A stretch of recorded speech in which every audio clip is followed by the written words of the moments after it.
Hello friends, आज हम लोग ट्रिग्नोमेट्री एक्सरसाइज 8.1 का क्वेश्चन 9 को सॉल्व करेंगे। क्वेश्चन 9 कह रहा है त्रिभुज एबीसी में जिसका कोण बी समकोण है, यदि tan a इक्वल टू 1/√3 तो निम्नलिखित का मान ज्ञात कीजिए। पहला क्वेश्चन है sine a into cos C plus cos a into sine C.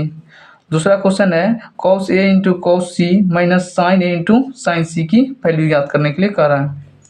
तो आइए दोस्तों इसको हम लोग सॉल्व करते हैं।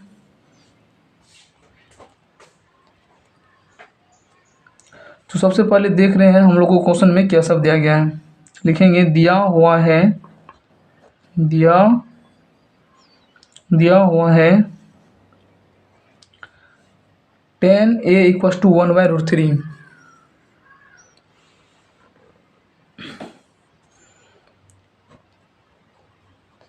tan a equal to 1/√3।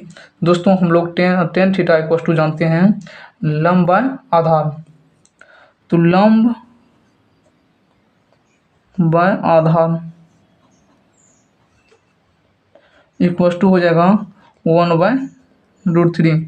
यहाँ पे लंब और आधार का रेशियो 1/1 और √3 आ गया है। तो दोस्तों यहाँ पे सबसे पहले हम लोग एक राइट एंगल खींचते हैं और इस राइट एंगल में हम लंब और आधार की वैल्यू पुट करेंगे। तो यहाँ पे देखते हैं CBA एक राइट एंगल है जिसमें कोण B समकोण है। दोस्तों कोण अभी जो है कोण A की बात हो रहा है, अर्थात tan A है तो अर्थात कोण A की बात हो रहा है। तो कोण A के लिए जो है आधार दोस्तों AB हो जाएगा और लंब इसके सामने वाली भुजा BC लंब हो जाएगा। तो आइए दोस्तों इसको हम पुट करते हैं। तो लंब 1 यूनिट है तो लंब को हम लोग 1 यूनिट रखेंगे। फिर आधार देखते हैं √3 यूनिट है तो यहाँ पे √3 लिखेंगे। अब यहाँ से दोस्तों हम लोग लेंथ AC की लेंथ हम लोग ज्ञात कर सकते हैं पाइथागोरस प्रमेय से। तो लिखेंगे हम लोग त्रिभुज CBA में क्या होता है कि AC इक्वल टू भुजा AC इक्वल टू हो जाएगा लंब का स्क्वायर जोड़ आधार का स्क्वायर। लंब हमें 1 है तो 1 का स्क्वायर प्लस आधार √3 है तो √3 का स्क्वायर करेंगे इक्वल टू हो जाएगा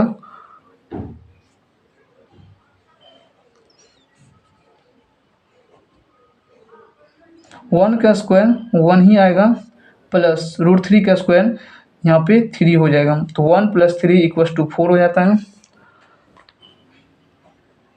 तो √4 का वर्गमूल हमें √4 हो गया, इसमें 4 का वर्गमूल हो जाएगा 2। अब आइए दोस्तों क्वेश्चन पहले कह रहा है sine A into cos C plus cos A into sine C. तो सबसे पहले हम लोग साइन A और कॉस A और cos C and sine C की वैल्यू सबसे पहले हम लोग ज्ञात करेंगे और उसका वैल्यू इसमें पुट करेंगे तो आसानी से हम लोग इसको सॉल्व कर पाएंगे। तो आइए सबसे पहले हम लोग साइन A की वैल्यू ज्ञात करते हैं।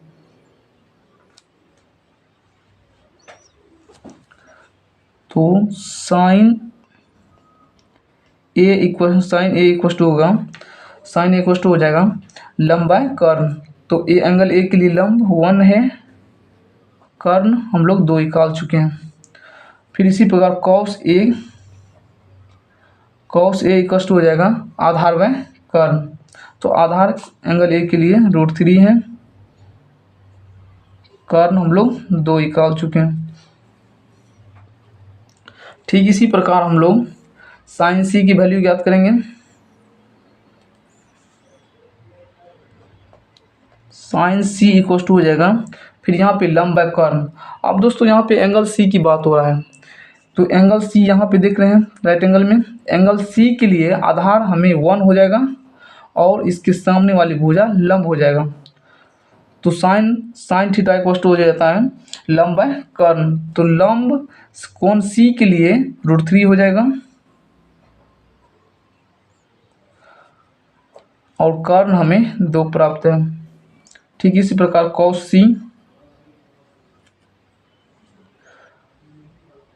C इक्वल टू ये आधार बाय कर्ण हो जाएगा। तो आधार एंगल सी के लिए आधार 1 है, कर्ण 2, तो क्या हो जाएगा 1/2। आइए दोस्तों पहला क्वेश्चन को अब हम लोग सॉल्व करते हैं।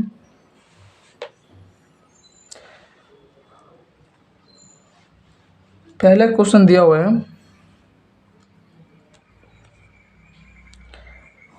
पहला क्वेश्चन कह रहा है साइन ए इंटू कॉस सी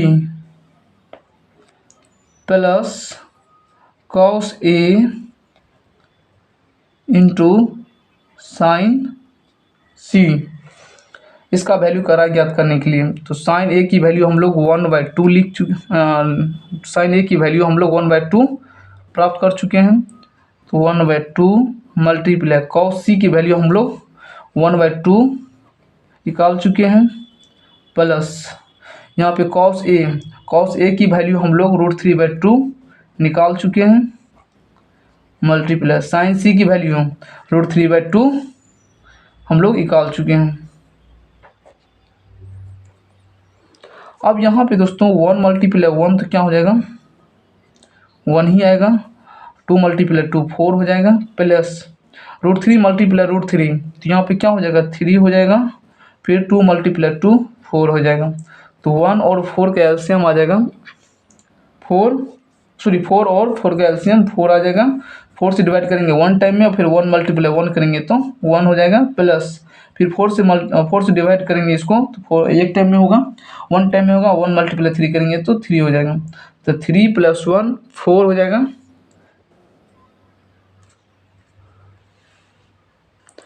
1 + 3 4 हो जाएगा, 4/4 ये कट के हमें रिजल्ट 1 देगा। यही मेरा आंसर हो गया एक का।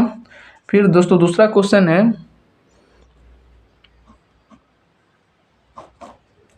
cos A × cos A × cos C minus sin A × sin C।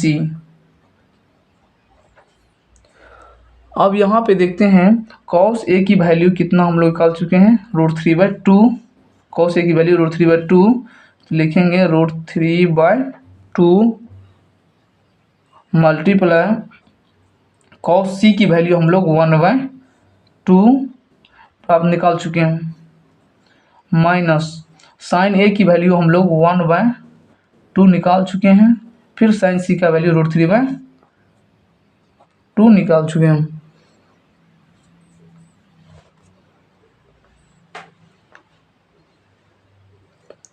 यहाँ पे दोस्तों यदि इसको सॉल्व करते हैं तो √3 × 1 तो √3 हो जाएगा, 2 × 2 4 हो जाएगा, माइनस 1 × √3 हो जाएगा, 2 × 2 4 हो जाएगा। तो √3/4 माइनस √3/4 ये माइनस होकर के 0 रिजल्ट देगा, अर्थात कि इसका आंसर 0 हो जाएगा। दोस्तों हमारी वीडियो अच्छी लगी तो हमारे चैनल को सब्सक्राइब कीजिए और फीडबैक के रूप में कमेंट जरूर कीजिए।